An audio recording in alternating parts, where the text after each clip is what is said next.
कलीसिया आज जिस टॉपिक पर हम बात करने जा रहे हैं वो टॉपिक ये है कि पवित्र आत्मा हमारे जीवन में कौन कौन से काम करता है।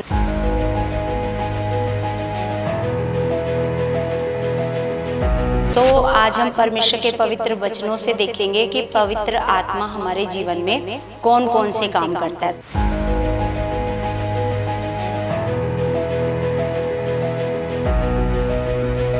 Praise the Lord everyone, God bless you all. परमेश्वर आप सबको बहुत सारी बरकतें और बहुत सारी आशीषें मसीह में दे चुके हैं। सर्वशक्तिमान जीवित पिता परमेश्वर का, उसकी पवित्र हजूरी का हम धन्यवाद करते हैं। परमेश्वर हम सबके बीच में मौजूद है। कलीसिया सच में परमेश्वर ने हमें जो उपहार दिया है, परमेश्वर ने हमें पवित्र आत्मा दिया है, परमेश्वर का हम धन्यवाद करते हैं पवित्र आत्मा के लिए। तो कलीसिया आज जिस टॉपिक पर हम बात करने जा रहे हैं वो टॉपिक ये है कि पवित्र आत्मा हमारे जीवन में कौन कौन से काम करता है ना। तो आज हम परमेश्वर के पवित्र वचनों से देखेंगे कि पवित्र आत्मा हमारे जीवन में कौन कौन से काम करता है। तो सबसे पहले पवित्र आत्मा हमारे जीवन को बदलता है। जैसे ही हम अपने प्रभु यीशु मसीह को ग्रहण करते हैं, प्रभु यीशु मसीह के ऊपर विश्वास करते हैं, प्रभु यीशु मसीह को अपना मुक्तिदाता मानते हैं, तो परमेश्वर हमें अपना पवित्र आत्मा देता है, जो परमेश्वर की ओर से सबसे कीमती उपहार है हमारे लिए। सबसे कीमती हमारे लिए एक गिफ्ट परमेश्वर ने हमें दिया है, हमारे लिए सहायक परमेश्वर ने दिया है, वो है पवित्र आत्मा, है ना। तो सच में जब पवित्र आत्मा हमारे जीवन में आता है तो हमारे जीवन को पवित्र आत्मा क्या करता है, बदलता है। सबसे पहले जैसे हम गलातियों 5:22-23 में ऐसे देखते हैं कि पवित्र आत्मा जब हमें सिखाता है तो सबसे पहले उसकी शक्ति से, पवित्र आत्मा की शक्ति से क्या होता है, हमारा चरित्र बदल जाता है, हमारा स्वभाव बदल जाता है ना। परमेश्वर हमें आत्मा में चलना सिखाता है, हमारे स्वभाव को बदलता है, हमें परमेश्वर रियलाइजेशन का आत्मा देता है, परमेश्वर में रियलाइज करवाता है, हर एक बुराई से हमें परमेश्वर बचाता है। तो सबसे पहले जब पवित्र आत्मा हमारे जीवन में आता है तो उसकी शक्ति से जब हमारा जीवन बदलता है तो हमारे जीवन से शरीर के काम खत्म हो जाते हैं। शरीर के काम जैसे गलातियों में 5:19 में लिखा है कि क्या है शरीर के काम, है ना, लुचपन, नशा करना, मूर्ति पूजा करना, है ना, ये सारे शरीर के काम है। अपने मुंह से बुरा बोलना, गालियां बकना, ये सारे शरीर के काम है। तो जब हमें परमेश्वर का आत्मा हमारे जीवन में आता है तो उसकी शक्ति से धीरे धीरे करके ये सारे शरीर के काम क्या हो जाते हैं, ऐसे ख़त्म होने शुरू हो जाते हैं।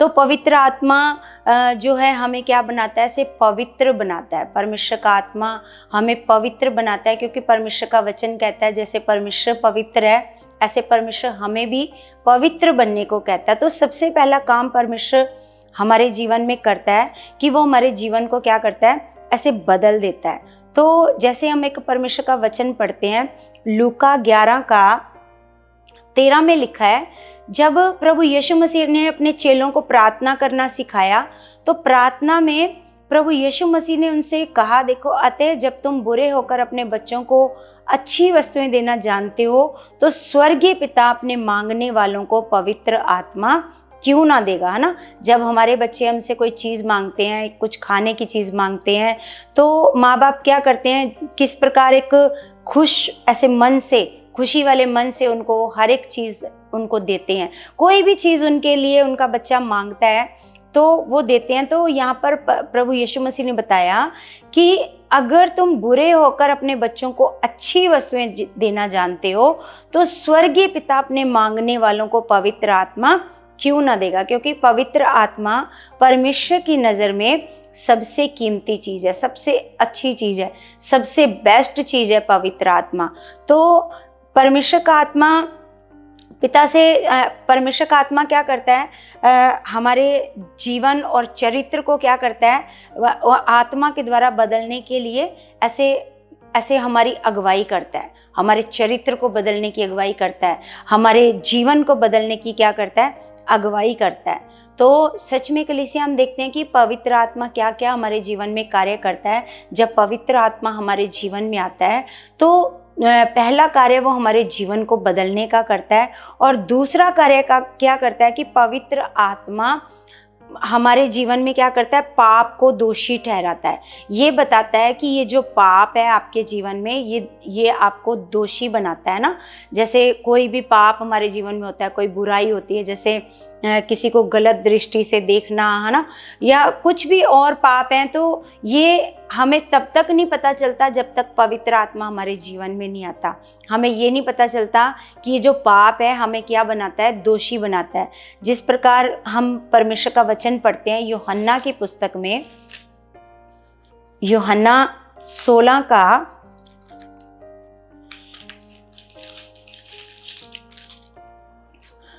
का 7 में देखते हैं कलीसिया। यहाँ पर लिखा, परंतु मैंने ये बातें तुमसे कही हैं, इसलिए तुम्हारा मन शोक से भर गया है। तो भी मैं तुमसे सच कहता हूं कि मेरा जाना तुम्हारे लिए अच्छा है, क्योंकि यदि मैं ना जाऊं तो वह सहायक तुम्हारे पास ना आएगा, परंतु यदि मैं जाऊंगा तो उसे मैं तुम्हारे पास भेजूंगा। वह आकर संसार को पाप और धार्मिकता और न्याय के विषय में निरुत्तर करेगा। पाप के विषय में इसलिए कि वे मुझ पर विश्वास नहीं करते, और धार्मिकता के विषय में इसलिए कि मैं पिता के पास जाता हूँ और तुम मुझे फिर ना देखोगे। न्याय के विषय में इसलिए कि संसार का सरदार दोषी ठहराया गया है। तो ये सारा कुछ पाप, धार्मिकता, है ना, और पाप और धार्मिकता और न्याय, पाप और धार्मिकता और न्याय के विषय में क्या करता है, पवित्र आत्मा आकर के क्या करता है, ऐसे निरुत्तर करता है ना। तो जिस प्रकार हमें परमेश्वर का वचन सिखाता है कि जब पवित्र आत्मा हमारे जीवन में आता है तो हमारी पाप से क्या होती है, पहचान होती है। हमें पता चलता है कि ये जो हम कार्य कर रहे हैं ये हमारे परमेश्वर की ओर से नहीं है, ये पाप की ओर से है। क्योंकि जब पवित्र आत्मा हमारे जीवन में आता है तो लिखा है, इस संसार का सरदार जो हमसे पाप करवाता है ना, जो शैतान है, जो लूसीफर है, क्योंकि हमारे जीवन में पाप को देने वाला है शैतान, है ना। पाप, क्योंकि परमेश्वर की ओर से पाप नहीं है, परमेश्वर की ओर से है पवित्रताई। लेकिन जब हम परमेश्वर से दूर होते हैं, हमारा जीवन जो है परमेश्वर से अलग होता है, तो शैतान को हमारे जीवन में मौका मिलता है और वो हमारे जीवन से पाप करवाता है, बुरे काम करवाता है, गलत काम करवाता है, हमारे स्वभाव को बुरा बनाता है, हमें शर्मिंदगी दिलाता है। तो इसी प्रकार कलीसिया हमें परमेश्वर का वचन बताता है कि न्याय के विषय में इसलिए कि संसार का सरदार दोषी ठहराया गया है। क्योंकि जिस दिन हमारा परमेश्वर ने न्याय करना है तो ये संसार का जो सरदार है, जिसको शैतान भी कहते हैं, लूसीफर कहते हैं, तो उसके बारे में लिखा गया कि अंत के दिन में वो क्या ठहराया जाएगा, ऐसे दोषी ठहराया जाएगा। क्योंकि हमारे जीवन से हर एक बुरा कार्य करने वाला ऐसे शैतान है। लेकिन जब हम परमेश्वर की आत्मा की अगुवाई में चलना शुरू कर देते हैं, परमेश्वर की आवाज़ को सुनना शुरू कर देते हैं, तो हम शैतान की आवाज़ सुनने से बच जाते हैं और शैतान के कामों को करने से क्या हो जाते हैं, ऐसे बच जाते हैं। और पवित्र आत्मा क्या करता है, हमें हर बुराई से बचाता है, हमें संभाल करके रखता है। तो सच में जो आत्मा है, जो पवित्र आत्मा है, वो दोषी ठहराने वाली शक्ति हमें जो है, हमें दोषी ठहराती है, पिता से ऐसे भटकने से बचाती है। क्योंकि अगर हम पाप करते रहते हैं तो हमारे परमेश्वर के जीवन से हम क्या हो जाते हैं, ऐसे अलग हो जाते हैं ना। क्योंकि परमेश्वर को हमारे जीवन से पाप पसंद नहीं है, इसलिए परमेश्वर ने हमें पवित्र आत्मा दिया कि तुम पवित्र आत्मा की आवाज़ को सुनो और पवित्र आत्मा के अनुसार चलो और अपने आप को क्या बनाओ, ऐसे पवित्र बनाओ ना। तो इसलिए क्योंकि पाप अगर हम करते रहते हैं तो हम देखते हैं कि पुराने नियम में भी हम देखते हैं कि जहाँ ज़्यादा पाप बढ़ जाता था तो वहाँ पर सब कुछ क्या हो जाता था, ऐसे ख़त्म हो जाता था। वहाँ पर मतलब परमेश्वर की ओर से तो नहीं है, लेकिन शैतान को क्या मिल जाता है, ऐसे मौका मिलता है और वो सब कुछ खत्म करने की ताकत रखता है। क्योंकि वो वही कार्य कर सकता है जहाँ पर पाप होता है, जहाँ पर बुराई होती है। जहाँ पर पवित्रताई होती है, जहाँ पर परमेश्वर पिता की आज्ञाकारिता होती है, वहाँ पर वो कोई भी कार्य नहीं कर सकता। कहाँ पर उसको मौका मिलता है काम करने का? क्यों वो लोगों को पाप में डालता है? क्यों लोगों को परमेश्वर से दूर लेकर के जाता है? क्यों वो लोगों को अनाज्ञाकार बनाता है? इसी कारण बनाता है क्योंकि अगर लोग अनाज्ञाकार होंगे तभी वो उनके जीवन में क्या कर पाएगा? कार्य कर पाएगा। जहाँ पर पाप होएगा वहीं शैतान को क्या मिलेगा? ऐसे मौका मिलेगा। तो जहाँ पवित्रता ही होगी, क्यों हमें परमेश्वर पवित्र रहने को कहता है, पवित्र बनने को कहता है, परमेश्वर आज्ञाकार बनने को कहता है? इसीलिए कि अगर हम आज्ञाकार रहेंगे, पवित्रताई में रहेंगे, तो शैतान को हम कभी भी मौका नहीं देंगे अपने जीवन में। तो दूसरा कार्य जो क्या करता है पवित्र आत्मा, हमें पाप का क्या ठहराता है? ऐसे दोषी ठहराता है। और हम अगला कार्य देखते हैं पवित्र आत्मा का। पवित्र आत्मा क्या करता है? हमें सच्चाई की ओर लेकर जाता है, हमें सच्चाई की पहचान करवाता है कि सत्य क्या है ना? क्योंकि जब हम अपने परमेश्वर को नहीं जानते थे कलीसिया, तो हम बहुत सारे वहमों में फंसे हुए थे, है ना? जैसे शनिवार को हमने बाल नहीं धोने हैं, तेल नहीं लगाना, मंगलवार कपड़े नहीं धोने, है ना? अगर हमारे रास्ते से बिल्ली चली गई है तो हमने क्या नहीं करना? हमने उस रास्ते से नहीं जाना, है ना? तो हम इन सारी चीज़ों में हम अज्ञानता में फंसे हुए थे, अंधकार में फंसे हुए थे। लेकिन जब हमारे जीवन में पवित्र आत्मा आता है, परमेश्वर का दिया हुआ उपहार हमारे जीवन में आता है, तो हमें परमेश्वर क्या करता है? सच्चाई की ओर लेकर के जाता है। हमें परमेश्वर बताता है ये सारी चीज़ें व्यर्थ हैं, इन चीज़ों से कुछ भी हमारे जीवन में कुछ नहीं होता, ना अच्छा होता ना बुरा होता, कुछ नहीं होता अगर हम अंधकार के वश में पड़े रहते हैं। क्योंकि ये सारे वहम देने वाला ये शैतान है, क्योंकि शैतान ये चाहता है कि आप इन सारे अंधकार की चीज़ों में अपना मन लगा करके रखो, ताकि आपका जो मन है, जो असली उद्देश्य है, जो असली काम है, उससे दूर रहे और आप इन्हीं चीज़ों में क्या रहो? ऐसे फंसे रहो ना। आज ये वाला दिन है, ऐसे नहीं करना। जैसे हम कईयों से सुनते हैं कि शनिवार को ये नहीं लाना, मंगलवार को नहीं, ये वाली चीज़ नहीं लानी, मतलब बहुत सारी अंधकार की चीज़ें। लेकिन जब हमारे जीवन में परमेश्वर का आत्मा आता है तो हमें कहाँ लेके जाता है? सच्चाई की ओर लेकर के जाता है। हमें परमेश्वर सच्चाई की पहचान करवाता है, हमें परमेश्वर बताता है, हमें सत्य का मार्ग बताता है। क्योंकि प्रभु यीशु मसीह ने वादा किया था कि पवित्र आत्मा आकर के हमें क्या करेगा? प्रभु यीशु मसीह की शिक्षाओं को क्या करेगा? ऐसे याद दिलाएगा। प्रभु यीशु मसीह ने ये भी कहा था कि मैंने अभी तुमसे बहुत सारी बातें कहनी है, लेकिन तुम अभी उनको ऐसे सुन नहीं सकते, उनको समझ नहीं सकते। लेकिन जब पवित्र आत्मा आएगा तो तुम्हें सारी बातें क्या करेगा? ऐसे समझाएगा। जैसे हम परमेश्वर का वचन पढ़ते हैं, यूहन्ना 14 का 25 और 26 में लिखा है कि ये बातें मैंने तुम्हारे साथ रहते हुए तुमसे कही, परंतु सहायक अर्थात पवित्र आत्मा, जिसे पिता मेरे नाम से भेजेगा, वह तुम्हें सब बातें सिखाएगा और जो कुछ मैंने तुमसे कहा वह सब तुम्हें स्मरण कराएगा। क्योंकि प्रभु यीशु मसीह कहते हैं कि जो मैंने तुमसे बातें करी हैं वो सारी बातों को तुम्हें याद कौन करवाएगा? पवित्र आत्मा।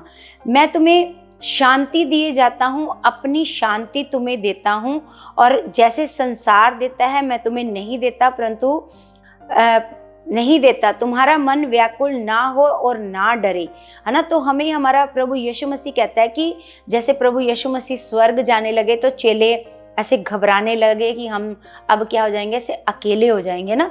लेकिन प्रभु यीशु मसीह ने कहा कि मैं तुम्हारे लिए क्या भेजूंगा? ऐसे सहायक भेजूंगा, और जो बातें मैंने तुम लोगों को सिखाई हैं वो सारी बातें पवित्र आत्मा क्या करेगा? तुम्हें याद दिलाएगा ना। जैसे हम परमेश्वर का वचन एक और पढ़ते हैं, यूहन्ना 16 का 12 और 13। तो इसमें लिखा है, मुझे तुमसे और भी बहुत सी बातें कहनी है, परंतु अभी तुम उन्हें सह नहीं सकते। मतलब अभी वो समय नहीं था कि वो बातों को सुन सकते या समझ सकते। तो प्रभु ने कहते हैं कि मुझे तुमसे और भी बहुत सी बातें कहनी है, परंतु अभी तुम उन्हें सह नहीं सकते।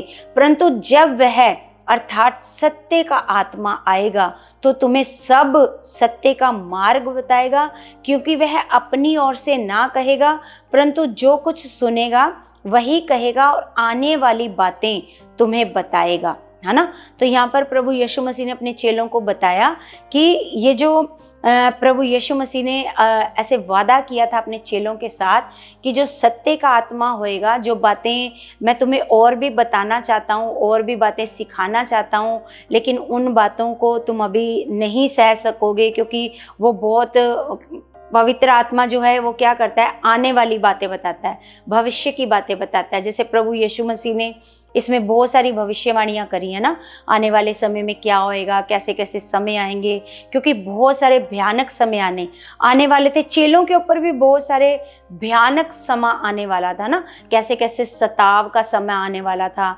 हम देखते हैं कि प्रभु यीशु मसीह के चेले बहुत उनको सताव सहना पड़ा। हम पौलुस को देखते हैं कि पौलुस को बहुत सारा सताव सहना पड़ा। और भी हम स्तिफनुस के बारे में सुनते हैं कि किस प्रकार उसको पथराव करके मार दिया गया ना। और पतरस के साथ भी हम देखते हैं लास्ट के दिनों में पतरस को भी प्रभु यीशु मसीह की तरह क्रूस पर चढ़ाकर ही मारा गया, है ना। तो हम देखते हैं कि किस प्रकार बहुत सारी ऐसी भयानक बातें थी जो प्रभु यीशु मसीह उस समय उनको नहीं बता सकते थे। लेकिन प्रभु यीशु मसीह ने कहा था जब सत्य का आत्मा आएगा, है ना, सच्चाई बताएगा, वो तुम्हें क्या बताएगा, ऐसे सत्य की बातें कहेगा। लिखा है वे तुम्हें सत्य का मार्ग बताएगा, क्योंकि वह अपनी ओर से ना कहेगा, परंतु जो कुछ सुनेगा वही कहेगा और आने वाली बातें तुम्हें बताएगा, है ना। तो सच में यहाँ पर प्रभु यीशु मसीह ने उनको ये बताया कि जो बातें तुम अभी नहीं सह पाओगे उनको आकर के कौन बताएगा, परमेश्वर का आत्मा, है ना। हमें जब परमेश्वर का आत्मा हमारे जीवन में आता है तो हमें बहुत सारी बातों का ज्ञान होता है जो हम संसार में रह करके हमें नहीं पता होता है। हमें बाद में जब हम परमेश्वर में आते हैं, परमेश्वर का आत्मा हमारे जीवन में आता है, फिर उस समय हमें पता चलता है कि हम पहले कैसे अंधकार में पड़े थे, क्या क्या गलतियां कर रहे थे, क्या क्या बुरे काम कर रहे थे, है ना, कैसे कैसे फालतू की बातों के ऊपर हम विश्वास करते थे, है ना, कैसी झूठी बातों के ऊपर हम विश्वास करते थे। इस दिन ये नहीं करोगे तो ये हो जाएगा, ये नहीं करोगे तो ऐसे हो जाएगा, है ना। तो हम कैसी झूठ की बातों के ऊपर हम लोगों ने क्या किया था, मन लगाया हुआ था। लेकिन जब सत्य का आत्मा हमारे जीवन में आता है तो परमेश्वर हमें बताता है कि पवित्र आत्मा और क्या कार्य करता है, हमें सत्य की ओर लेकर के जाता है, हमें सच्चाई की ओर लेकर के जाता है, क्योंकि वो सत्य का आत्मा है। हमें सच्चाई के बारे में बताता है कि सच्चाई क्या है। सबसे बड़ी सच्चाई हमें परमेश्वर के बारे में पता चलता है कि परमेश्वर कौन है, क्योंकि संसार में बहुत सारे ईश्वर हैं ना, लेकिन जब हमें परमेश्वर का आत्मा हमें मिलता है तो हमें पता चलता है कि परमेश्वर कौन है, हमें भक्ति किस तरीके से करनी है, क्योंकि परमेश्वर हमें भक्ति करने का भी ऐसे तरीका बताते हैं कि परमेश्वर का वचन कहता है कि परमेश्वर एक आत्मा है ना, और अवश्य है कि उसकी आराधना करने वाले आत्मा से और सच्चाई से आराधना करें। क्योंकि संसार में जब हम थे तो मटेरियल से परमेश्वर को खुश करना चाहते थे ना, जो परमेश्वर की ही बनाई हुई चीज़ें थी, मटेरियल, है ना, उन्हीं चीज़ों से हम परमेश्वर को खुश करना चाहते थे। लेकिन परमेश्वर का वचन जब हमने परमेश्वर के आत्मा को ऐसे पाया तो परमेश्वर के आत्मा ने हमें सच्चाई के बारे में बताया, है ना, कि परमेश्वर किसी मटेरियल से खुश नहीं होता, क्योंकि परमेश्वर का वचन हमें बताया गया, परमेश्वर के वचन ने हमें सिखाया कि परमेश्वर एक आत्मा है। क्योंकि परमेश्वर खुद मटेरियल नहीं है तो वो मटेरियल से भी खुश नहीं होता है ना। परमेश्वर एक आत्मा है तो उसकी आराधना करने वाले भी कैसे आराधना करेंगे, आत्मा से और सच्चाई से उसकी आराधना करेंगे। तो बहुत सारी बातें जो हम संसार में रहकर नहीं जानते थे उन सबको किसने बताया, हमें परमेश्वर के आत्मा ने बताया, हमें सच्चाई की ओर लेकर के जाता है। हमें परमेश्वर का आत्मा बताता है कि परमेश्वर की आराधना, परमेश्वर कौन सी आराधना से प्रसन्न होता है। परमेश्वर मटेरियल वाली आराधना से प्रसन्न नहीं होता है ना। परमेश्वर कौन सी आराधना से प्रसन्न होता है, आप खुद सोच के देखो कलीसिया। जैसे मैं अपनी कलीसिया के लोगों को एक उदाहरण देती हूँ कि जैसे किसी के घर में किसी दोस्त को कोई मिलने जाता है ना, तो जब वो मिलने जाता है तो उसके नौकर को कहता है कि मैंने फलाने बंदे से मिलना है, तो आपके मालिक हैं घर में, तो वो कहते हैं हाँ वो मालिक मतलब बाथरूम में है, नहा रहे हैं, आप बैठो। तो मैं उनको ऐसे बताता हूँ कि आप आए हो, है ना। तो जब वो आते हैं नहा करके, तो ऐसे फ्रेंड होते हैं वो दोनों आपस में। तो जब वो बैठे होते हैं, उनका इंतज़ार कर रहे होते हैं, तो उनको एक पेंटिंग बहुत अच्छी लगती है उनकी दीवार पे, तो वो उतार लेते हैं पेंटिंग। तो जब वो आते हैं नहा करके, तो उनको वो पेंटिंग ऐसे गिफ्ट में देते हैं कि ये मैं आपकी, ये मेरी तरफ से आपको क्या है, ऐसे गिफ्ट है ना। तो उनको ऐसे बहुत बुरा लगता है, वो कहते हैं मेरी ही दीवार से उतार करके पेंटिंग और मेरे को क्या कर रहे हैं, गिफ्ट में दे रहे हैं।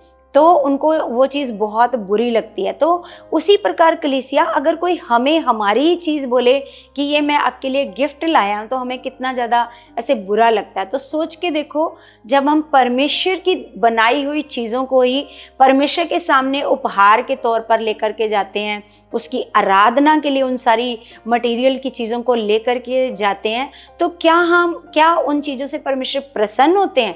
परमेश्वर हमसे अपनी बनाई हुई चीज़ें नहीं, परमेश्वर हमसे हमारा मन मांगते हैं, हमारा विश्वास मांगते हैं ना। तो इसलिए कलीसिया, हम परमेश्वर को कभी भी मटेरियल से प्रसन्न नहीं कर सकते। उसकी भक्ति, उसकी आराधना हम मटेरियल के साथ नहीं कर सकते। इसलिए परमेश्वर ने हमें ये भी ज्ञान बताया कि हम परमेश्वर की आराधना उसकी आत्मा से और सच्चाई से कर सकते हैं।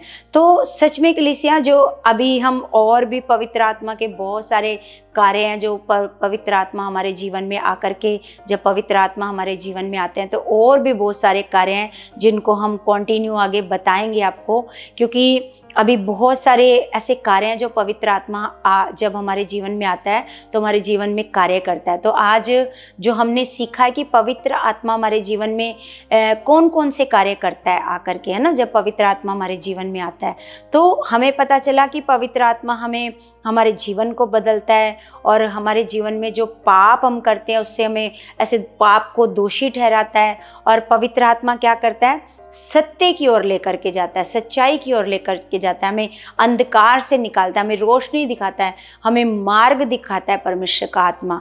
तो जैसे एक इंसान अंधेरे में होता है, तो उसको कोई चीज़ साफ साफ नज़र नहीं आती, तो बहुत बार उसको गिरना पड़ता है, ठोकर खानी पड़ती है, बहुत सारी बार उसको चोट भी लग जाती है जब वो अंधेरे में होता है। लेकिन जब उसके सामने रोशनी होती है, फिर उसको गिरने का कोई भी कारण ऐसे नहीं होता। तो यही चीज़ हमारे जीवन में परमेश्वर का आत्मा करता है, हमारे जीवन से सारा अंधकार निकालकर हमारे जीवन में रोशनी को लेकर के आता है परमेश्वर का आत्मा।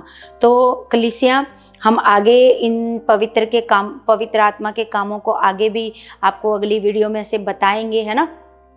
तो और कौन कौन से कार्य पवित्र आत्मा करता है, हम आपको और भी ऐसे आगे शेयर करेंगे। परमेश्वर हमारी अगुवाई करेगा, जैसे जैसे परमेश्वर हमें बताएगा, हमें सिखाएगा। तो परमेश्वर का हम धन्यवाद करते हैं आज के इन वचनों के लिए। हमें परमेश्वर जो हमें ज्ञान देते हैं, हमें समझ देते हैं, हमें बुद्धि देते हैं, हमें परमेश्वर अपने वचनों की शिक्षा देते हैं, इन सारे उपकारों के लिए हम अपने परमेश्वर पिता का बहुत बहुत धन्यवाद करते हैं। परमेश्वर बहुत महान है, वो दयालु परमेश्वर है, वो सर्वदा हमारे साथ रहता है, वो हमें कभी भी हमारा साथ नहीं छोड़ता। तो इस बात के लिए हम अपने परमेश्वर का बहुत बहुत धन्यवाद करते हैं यीशु के नाम से। और कलीसिया, मेरा विश्वास है आज का वचन आपको बहुत सारी आशीष और बरकत दे चुका है यीशु के नाम से। तो कलीसिया, जैसे मैं हर वीडियो में आपसे ऐसे रिक्वेस्ट करती हूँ कि आपने इस चैनल को सब्सक्राइब करना है, लाइक करना है, और इसको ज़रूर आगे आगे आप शेयर करा करो। आपके कांटेक्ट में जितने भी लोग हैं, आप उनके साथ इस वीडियो को शेयर करो। चाहे वो प्रभु में विश्वास कर रहे हैं या नहीं कर रहे हैं, आप उनको एक बार शेयर करो। क्या पता कौन सा वो समय हो जब वो वीडियो को खोलें और उनका मन बदल जाए, है ना। तो आपने ज़रूर इस वीडियो को आगे आगे शेयर करना है, और इसमें आपने कमेंट भी करना है, लाइक करना है। जितने लोग वीडियो को देखते हैं, मैं उन सबसे रिक्वेस्ट करती हूँ कि आप ज़रूर इसमें कमेंट करा करो, लाइक करा करो। तो परमेश्वर आपको आशीष और बरकत दे चुके हैं यीशु के नाम से। तो कलीसिया, अब हम अपने हाथों को उठाएंगे, अपने स्वर्गीय पिता से प्रार्थना करेंगे। सर्वशक्तिमान जीवित पिता, मैं आपका धन्यवाद करती हूँ। स्वर्गीय परमेश्वर, आप महान खुदा हो, आप सर्वशक्ति सर्वशक्तिमान हो पिता, धरती और आसमान के मालिक हो मेरे पिता परमेश्वर, सबके मनों को जांचने वाले परमेश्वर हो खुदा। पिता हम अपने आप को तेरे हाथ में सौंपते हैं परमेश्वर। तेरे सारे बच्चों को पिता जो इस वीडियो को सुनते हैं देखते हैं परमेश्वर, मैं उन सबको तेरे हाथ में सौंपती हूँ परमेश्वर। आज तेरा पवित्र आत्मा पिता उनके जीवनों में कार्य करे, उनके मन की आंखों को खोल दे परमेश्वर, उन्हें बुद्धि और समझ से ब्लेस कर दे परमेश्वर। आज तेरा आत्मा इनके जीवनों से सारे अंधकार की शक्तियों को मिटा दे मेरे सामर्थ्य पिता परमेश्वर।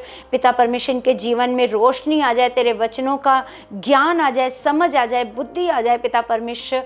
हर एक जन पिता जो बुराई में फंसा है, पाप में फंसा है पिता, हर एक जन पिता परमेश्वर तेरी आत्मा की सामर्थ्य से बुराई से बाहर आ जाए मेरे स्वर्गीय पिता परमेश्वर। मैं तेरे बच्चों के लिए विनती करती हूँ पिता, जो अपने बच्चों के कारण दुखी हैं, परेशान है पिता, हालातों में पड़े हैं मेरे परमेश्वर। पिता आज उनके जीवनों में परमेश्वर तेरा आत्मा कार्य करे परमेश्वर, एक बड़ा बदलाव उनके बच्चों के जीवनों में आए पिता, जो अपने बच्चों की वजह से परेशान है खुदावन पिता परमेश्वर, जो अपने बहनें अपने पति की वजह से परेशान है मेरे खुदावन पिता परमेश्वर, जिनके घर में बहुत सारा क्लेश है, बहुत सारे हालात हैं खुदा, तेरा आत्मा उनके घर में बड़ी शांति दे पिता, उन तेरे बच्चों को शांति दे पिता जो दुखी हैं, परेशान है पिता परमेश्वर। सच्ची शांति उनके जीवनों में कार्य करे परमेश्वर। तेरा आत्मा परमेश्वर उनके जख्मों पर मरहम लगाए मेरे खुदावन पिता परमेश्वर। मैं आपसे विनती करती हूँ, दुआ करती हूँ पिता परमेश्वर। पिता जितने तेरे बच्चे परमेश्वर जो आप पर भरोसा करते हैं पिता, उनके रिलेटिव्स, उनके बच्चे, उनके पति परमेश्वर किसी प्रकार के अगर पाप में है, नशे में है, व्यभिचार में है पिता परमेश्वर, तो महान पिता मैं उन सब के लिए दुआ करती हूँ मेरे खुदावन, क्योंकि तेरा वचन बताता है कि धर्मी जन की प्रार्थना से सब कुछ हो सकता है। अगर एलिया की प्रार्थना से सब कुछ हो सकता है तो सच में पिता मैं विश्वास करती हूँ मेरी प्रार्थना के द्वारा भी परमेश्वर आप बड़े बड़े कार्य अपने बच्चों के जीवन में कर चुके हो मेरे खुदावन पिता। मैं उन सारे बच्चों के लिए दुआ करती हूँ खुदा, आज ही खुदा तेरा आत्मा उन्हें पाप से, बुराई से, नशों से आजाद कर दे मेरे खुदावन। तेरी सामर्थ कार्य करे पिता, और तेरे बच्चे बड़ी गवाही के साथ खड़े हो परमेश्वर, बड़े बड़े काम उनके जीवनों में हो पिता, बड़ा छुटकारा उनके जीवनों में आए मेरे परमेश्वर। मैं विश्वास करती हूँ खुदा आज की प्रार्थना पिता तेरे बच्चों के जीवन में बड़ा कार्य कर चुकी है। मैं विश्वास करती हूँ पिता एक एक प्रार्थना का उत्तर आ चुका है यीशु मसीह के नाम से। आमीन आमीन। सबको जय मसीह की, जय मसीह की।